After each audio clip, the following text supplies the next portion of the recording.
தற்போது கிடைத்திருக்கும் முக்கிய செய்தியாக பார்த்து வருகிறோம். அமைச்சர் மரிய வில்சன் மீண்டும் ஆகஸ்ட் 12ஆம் தேதி நேரில் ஆஜராக சமரச தீர்வு மையம் உத்தரவு பிறப்பித்திருக்கிறது. இது குறித்த கூடுதல் விவரங்களை வழங்குவதற்காக எமது செய்தியாளர் சுப்பிரமணியன் இணைப்பில் இணைகிறார். வணக்கம் சுப்பிரமணியன், வழக்கின் விவரங்கள் என்ன?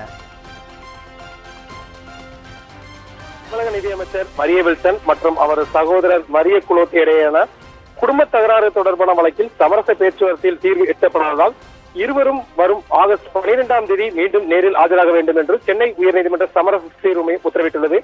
கடந்த 2022ஆம்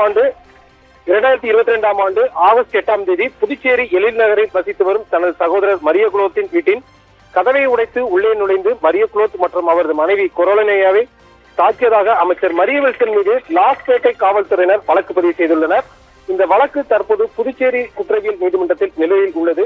இந்த வழக்கை ரத்து செய்ய கோரி அமைச்சர் மரிய வில்சன் சென்னை உயர்நீதிமன்றத்தில் மனு தாக்கல் செய்துள்ளார். மனுவை விசாரித்த நீதிமன்றம் இரு தரப்பினரும் சமரச தீர்வு மையத்தை அணுகி பேச்சுவார்த்தை நடத்தி தீர்வு காணுமாறு உத்தரவிட்டது. அதன்படி சென்னை உயர்நீதிமன்ற வளாகத்தில் உள்ள சமரச தீர்வு மையத்தில் ஏற்கனவே 2 முறை பேச்சுவார்த்தை நடைபெற்றது. எனினும் அதில் எந்த உடன்பாடும் எட்டப்படவில்லை. இந்த நிலையில் இன்று 3வது கட்டமாக சமரச பேச்சுவார்த்தையில் இன்று சமரச தீர்வு மைய நீதிபதி பாலசுப்ரமணியன் முன்னிலையில் நடைபெற்றது. இதில் அமைச்சர் மரிய வில்சன் மற்றும் அவரது சகோதரர் மரிய குலோத் இருவரும் நேரில் ஆஜராகினார். 1 மணி நேரத்திற்கு மேலாக நடைபெற்ற பேச்சுவார்த்தையிலும் சமரசம் ஏற்படாததால் இருவரும் வரும் ஆகஸ்ட் 12ஆம் தேதி மீண்டும் நேரில் ஆஜராக வேண்டும் என்றும் சமரச தீர்வு மையம் உத்தரவிட்டுள்ளது.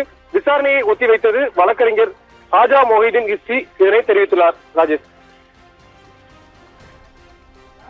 விவரங்களுக்கு நன்றி சுப்பிரமணியன்.